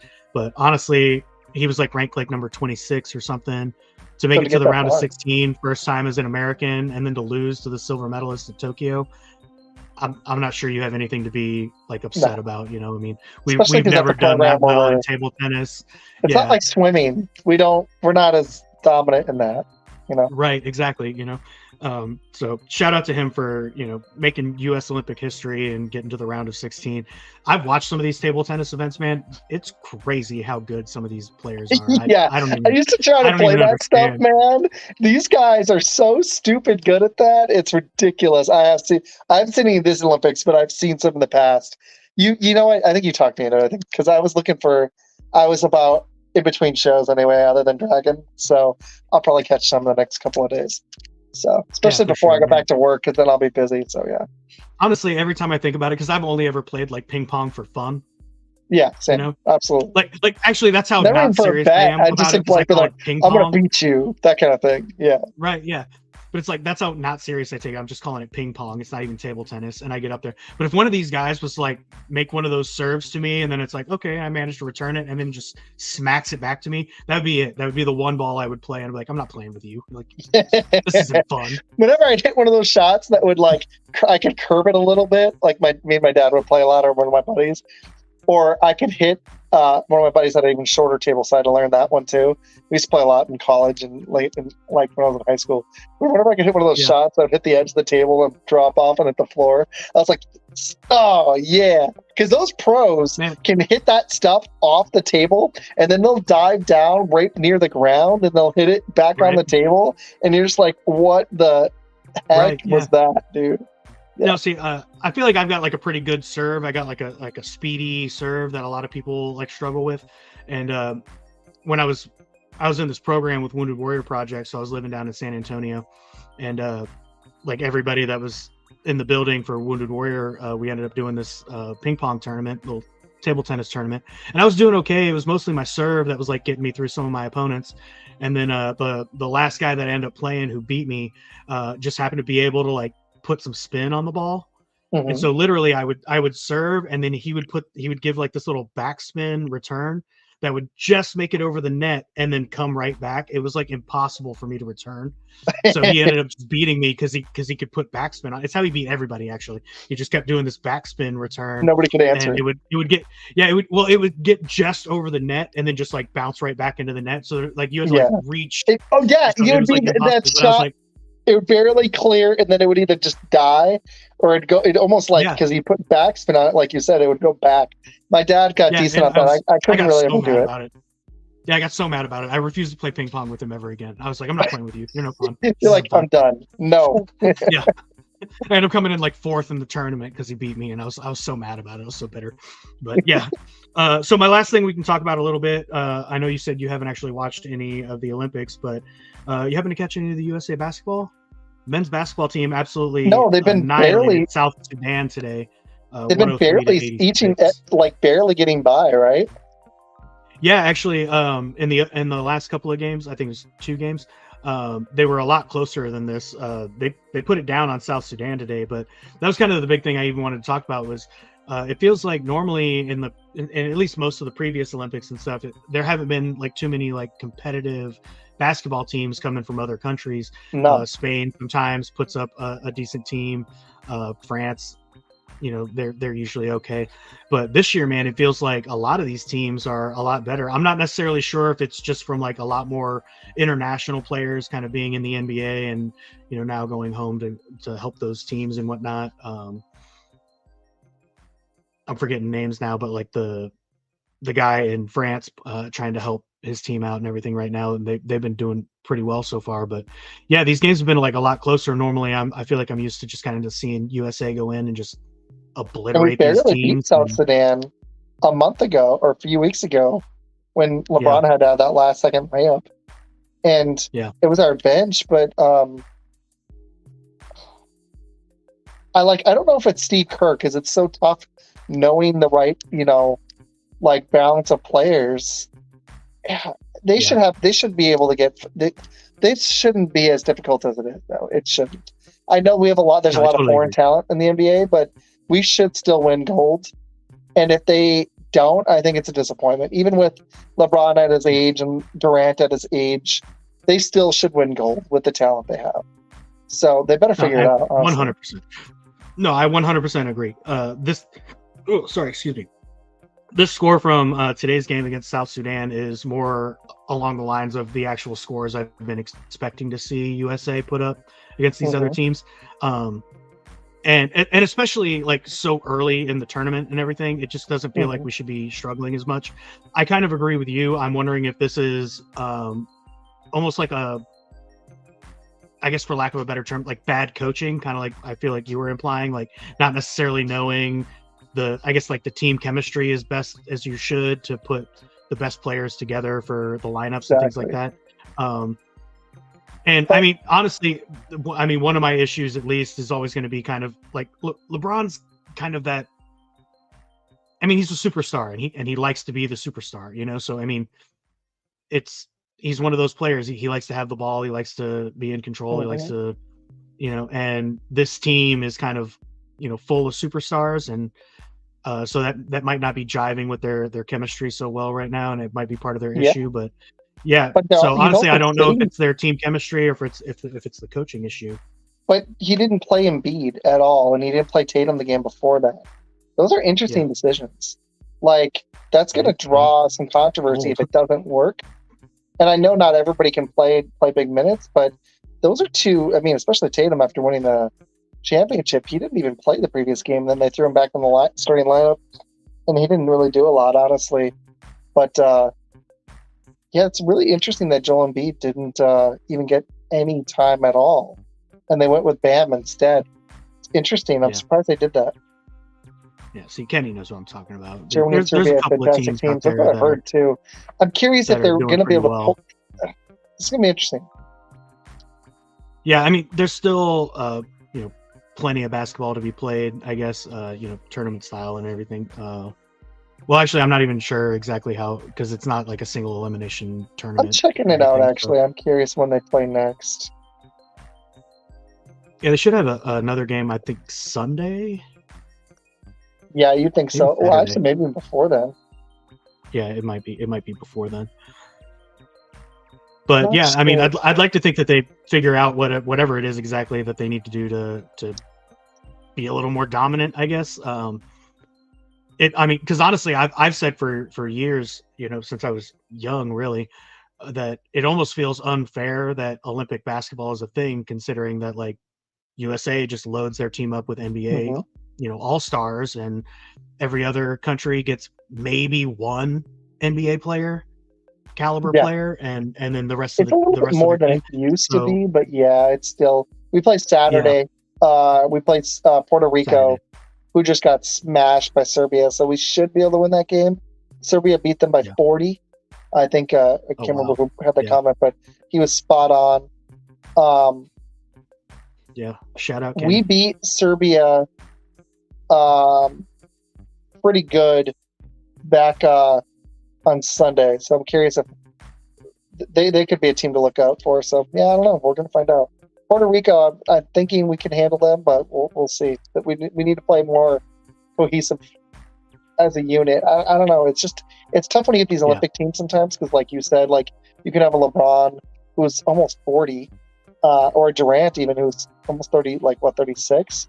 He's getting up there too, and they should still probably be some of the more important players, but they're going to have to find that balance with this roster that I think, honestly, in all honesty, should be playing way more dominant than they are. The good news is we smashed up Serbia, so that was great. That was the opening game, so that was sweet. And then they did pretty decent against South Sudan, beat them by 17. So we'll see how this game on Saturday afternoon. It's Saturday morning, so Saturday morning we'll see how that game goes. 7 o'clock. For sure. 10:15 our time. We'll definitely come back and talk about them, next week and how it's all playing out for them and everything. But I think we're both on the same page here. I don't know if it's the coaching necessarily, or if they just don't have the same kind of team chemistry that we're used to seeing out of a more dominant Team USA. But still plenty of basketball to be playing, and they are in fact still winning. But all right, my final topic for the Olympics. You were kind of getting into this already, but so USA as it stands, we are number 1 in total medals. We are number 1 in bronze. We are number 1 in silver. We're number 7 in gold. Mm-hmm. Maybe this is just a cynical opinion or whatever, but it feels like to me, if we don't have the most golds, we're not winning. I agree. Is it just because it's easy to put more people in more events and rack up silvers and bronze? So they need to get up. The tiebreaker then would be silvers and bronze in my eyes, and I think most of the world. So if we want to catch up, we're behind Korea, we're behind Britain, we're behind Australia, we're behind Japan and France, who's home. So that's going to be tough because it's in Paris, and then we're behind China. Doing really well at home. We need to get the goal for basketball. Biles maybe can rack up a couple more in gymnastics. We're going to need to do well in some other events though if we want to catch up. Yeah, for sure. And I think it's so funny because it's like, I mean, it's the Olympics. Getting a medal, regardless of gold, silver, bronze, is an incredible feat. You know, Oh, absolutely. like props to Like, you. no, That's we amazing. You know, like couldn't you even get podiumed in there. the world. Exactly. Right. Yeah. And like, I'm not, I'm obviously not, running a 9-second 100-meter or anything like that. I don't even think I could throw a javelin 10 meters, let alone the 60 or 70 that they're doing. Yeah. But I just think it's funny because I'm like looking at it and I'm like, man, I appreciate that we're number one in like total medals, even number one in silver and bronze, but like not being number one in gold bothers me the most. Like we could be, no, I get it. I was looking at it, I was like, we could be number two or yeah. number three in silver or gold or whatever, or silver or bronze. But if we're not number one in gold, I hate it so much. I feel like we're not the best. And I don't know why it bothers me. It'd be nice if we could get more in gymnastics. I think we're going to be good for basketball. We've gotten silvers and bronze in skateboarding. It'd be sweet if we could get a gold there. We did, like you say, we got a gold in fencing, a silver and a bronze. Diving, we got that silver. I don't know if there's any more events there.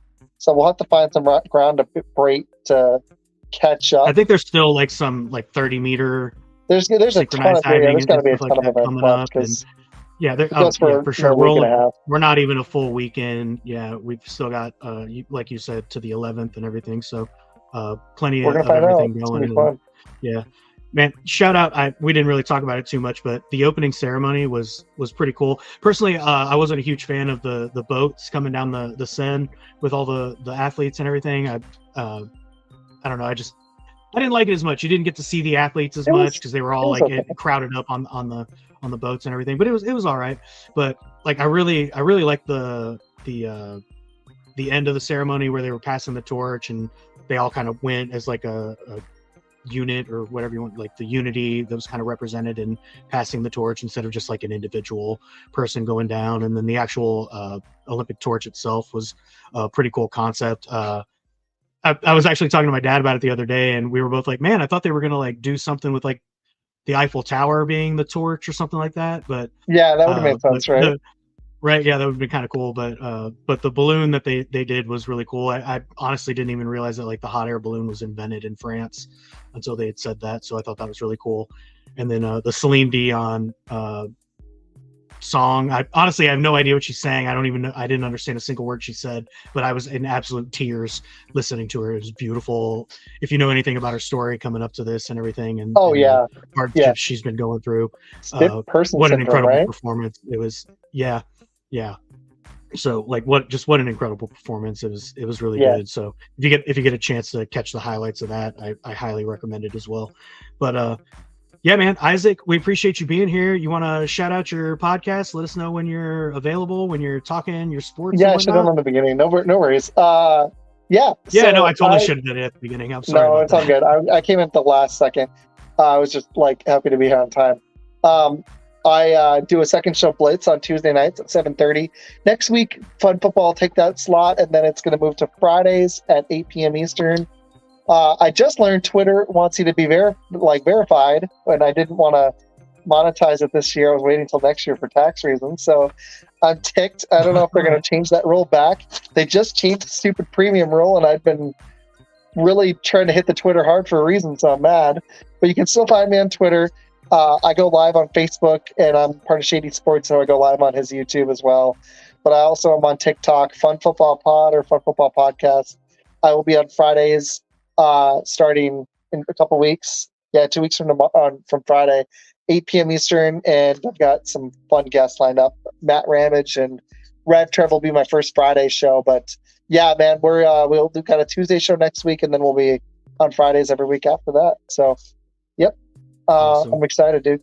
It's gonna be fun. Yeah, no, that sounds awesome. Yeah, and hopefully we can get you back on here. I've loved having you, man. Thanks, dude. Got great opinions. The rapport and back and forth was amazing. So hope we can get you back on here and everything, and we'll keep in touch for sure. All right, dude. Sounds good. I thought I need a guest. I'll hit you guys up. I've got a really busy slate, but for sure. I'm sure some people are they're gonna back out. So yeah, it happens. They're like, oh, I'm not free, or whatever, it happens. So yeah. Yeah, for sure. Feel free to reach out. I'm actually in Michigan for like 10 days from like the 3rd to the 13th or whatever. But nice, dude. I'll probably. Have fun. I think I'm In still gonna Michigan. try and podcast if I can. Yeah, I got family That's up where there I'm and from. everything. Oh, me too. Where are you born? Upper Peninsula by Marquette. Oh, okay. Yeah. I was Fish born for in me. Pontiac, so Yeah, Yeah. so I didn't go to the lower a lot, but I've been down to Lansing when I was a kid. I haven't seen I've never actually been to Detroit or any of that stuff. So Oh, really? I've Yeah, never been down to Ann I don't Arbor go or out any of there it.